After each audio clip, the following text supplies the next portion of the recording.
Alright, so I guess the honeymoon phase has officially ended for Resident Evil Reverse, and while I think the game is definitely fun in short, digestive bulks, there's certainly some problems with it that I could point at and sort of tell you guys, and things that need fine-tuning. So I'm just gonna get right into it and say these are the top 5 things I did not like about Resident Evil Reverse, and hopefully this all makes sense and culminates in your minds as to what I'm going to talk about. So the first issue, first and foremost, at the top of the list is stun locking. Stun locking and being hit and knocked all over the place, and once you take damage you just can't move, you can't do anything of the sort to get out of the way. Now I know Ada Wong has a defensive role. When she gets knocked down, she can roll at least one more time in the opposite direction, but I don't like when I spawn in as a fucking super tyrant, right? I'm unstoppable. I spawn in as the super tyrant, and I'm supposed to fuck shit up for a while until I lose that particular monster spawn. Once I spawn in, there should not be a low level molded that will be swiping at my knees, scratching at my knees, and stun locking me to death to where I can't do anything as this superior BOW, because the fucking stun locking is absolutely ridiculous in this game. It is one of the worst experiences I've had in a long time for PvP multiplayer. Not even RE5 PvP for survivors was this bad for stun locking. Like, you'll take incremental damage here or there, and then there's the big stun with like a shotgun or something, but it wasn't as bad as like the smallest thing touching you, the smallest bullet, the smallest hit point, and you just get knocked down and you fall all over the place. So stun locking is definitely one of the main issues and concerns with this game. If you're going to make this emergency universal final role that Ada Wong has, I think it should be universal to all the characters across the board. So if I'm Leon, I should be able to get the fuck out of the way if like someone is attacking me. Like there's no sort of defense against that whatsoever. Maybe Chris has like the indomitable spirit and he could do that power up where he just hulks out for a bit and he could take like less damage, if none at all, but I just don't like that it's regulated to a few small key characters and nothing is universal with this in between. They have to fix this. This has to be amended properly. This has to be taken care of properly. It's just not fun getting knocked down 5,000 times and dealing with the after effect. The next issue that I have with Resident Evil Reverse is the host migration issues. So what will happen is sometimes I'm playing a match and there's a main host for each lobby, right? And then if that host happens to rage quit because I'm absolutely dominating him, or he happens to go somewhere like to Timbuktu or something like that, and like just go off the grid completely, shut down his PS5, pull the cable, I don't care what hypothetical or excuse you have to make, but something happens. If that host drops, the entire match just goes kaput. And I guess you could tie this in with the fact that there is peer-to-peer, you know what I mean? Peer-to-peer matchmaking, the same thing they did for Resident Evil Resistance, where it's like no dedicated servers, just peer-to-peer, so you will experience characters flailing all over the eastern seaboard like they're like wavering around on the ground and then spiraling and spinning in weird sort of circumstances where someone has like low bar connection, they will be extremely laggy. I've put like 10 shotgun shells down the mouth of one Claire Redfield person and she didn't die. Like she survived that. Like, okay, the liquid Terminator Claire Redfield herself just survived 8 bits of buckshot from my Leon, and I'm like, what the fuck is happening? What is going on in this game?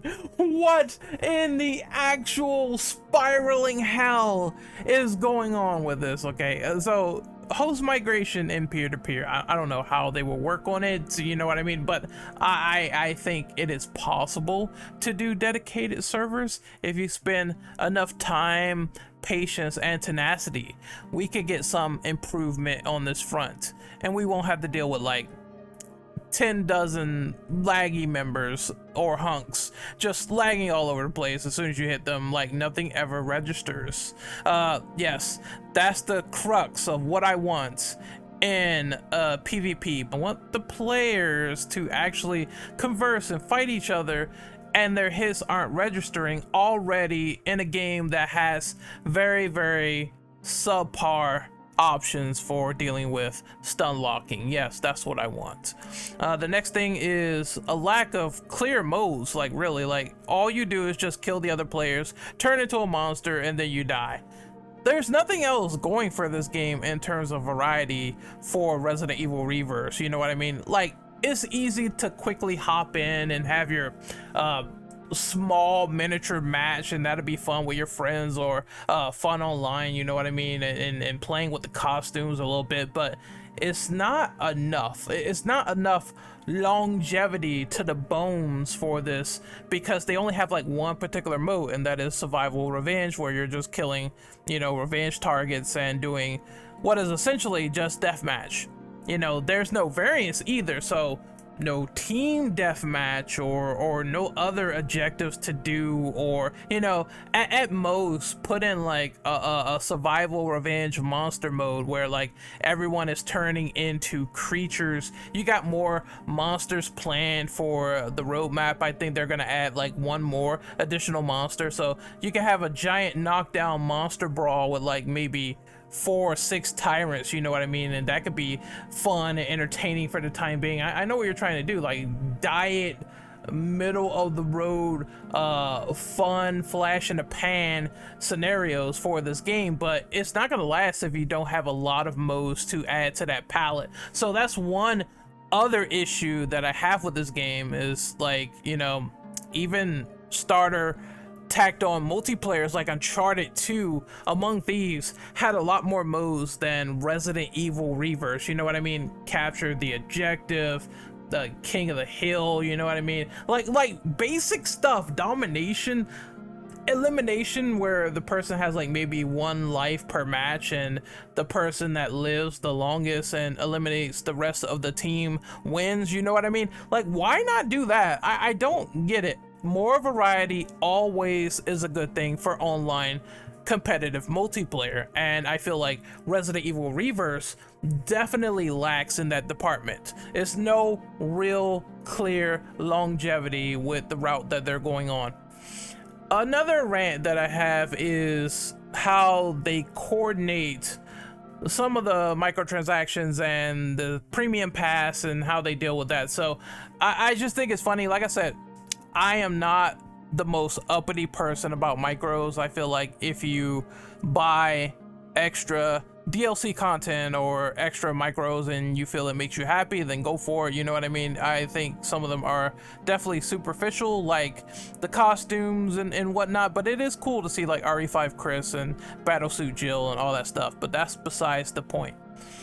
The point that I'm making here is that I find it kind of funny that there are certain costumes that you just have to buy when it comes to, you know, the premium pass and distinguishing one between the other for separate individual costumes. So what I mean is that there's these blue microtransactions that are in the game, and those costumes you just have to solely buy.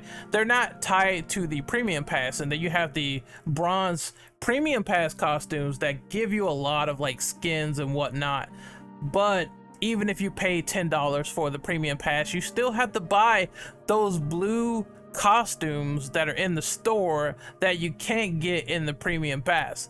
So why make the premium pass in the first place? Oh, a way to basically suck out more money from the person. It is definitely egregious if you pay attention to it. It's like, damn, I can't get RE6 Leon, you know what I mean, in the premium pass. I believe I think I bought that one separately by itself. It's like, why is that? Why is this like $3. They want you to pay more.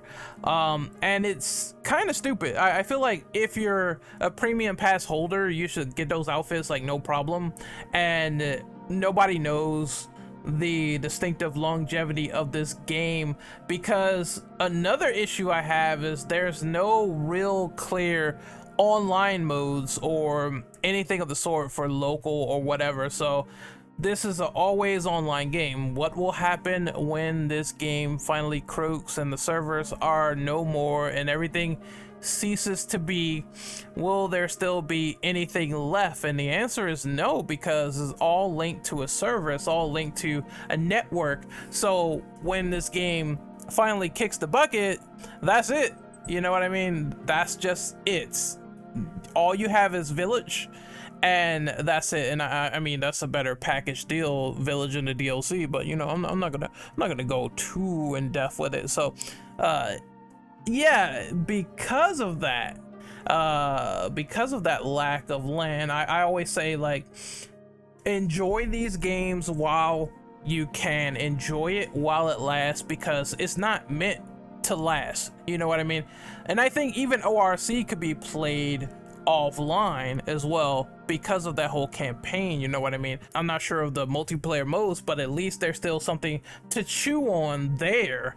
In the very least, what will Reverse offer in the future when those servers are kaput? Absolutely nothing. Your digital codes or whatever will be a full-on paper frisbee, and that will be the end of that. So it's just those lingering 5 problems, and I know they went into tangents of differing things, but I feel like they all culminate into something. If Capcom wants online, like online multiplayer or whatever, if they want that stuff to survive, they have to put in more initiative to make it fun, pertinent, and cool. And like I said, Reverse is fun, but does it have the longevity behind it? And the answer is no. Currently, like, no, I don't think it does. It will have a fan base for the next few weeks, and then when that final update happens and they don't get a lot more modes and it's just costumes, skins, and whatnot, and adding to the premium pass, I think it's not going to last for far much longer. The same fate sort of happened with Resident Evil Resistance, where it's like, it was a cool concept at first, they were trying their best to make asymmetrical multiplayer, and then the problems came in. The problems being the high level matchmaking to your characters that makes the experience very, very unenjoyable, right? And Capcom always has this issue, so they need to go back and focus on stuff like Outbreak, because while this is a cool, fun flash in the pan at first, those problems that I listed sticks out like a sore fucking thumb. It really does, because they get on my nerves, and if they don't fix any of these issues, I'm just going to find another multiplayer experience that's actually enjoyable. Like, I've been playing Dead by Daylight recently, and while I'm not that great at the game, it's so fucking entertaining and fun that I just deal with it. It's so fucking unique and cool and all that stuff that I can see myself playing that instead over Reverse. And you don't want that. Huge RE fan, bailing ship for a multiplayer that's been out for years, you know what I mean? And it's really good. So hopefully all of this is perceived as a fun discussion. Maybe you had some of the same issues, maybe you didn't. Let me know in the comment section below how you felt about playing Resident Evil Reverse. Like I said, fun flash in the pan for a few minutes, and then once you get stun locked like several times and knocked to the ground several times and you can't do anything, like Leon's cock is turned into molded and clawed mincemeat, then there's nothing you can really do about it at that point. And you're questioning, like, is this even a fault of my skill, or this is a big fault of the game itself? And I think it's more of the latter than the former. Anyway, my name is Renegade Operative. Hopefully you guys really enjoyed this video of my top 5 critiques on Resident Evil Reverse, which was released with Resident Evil Village. It took them a year to finalize this, but now we're here. Sound off in the comments below, and like the video, share it, subscribe, hit that bell notification if you really love my content, and I will see you guys soon. Later.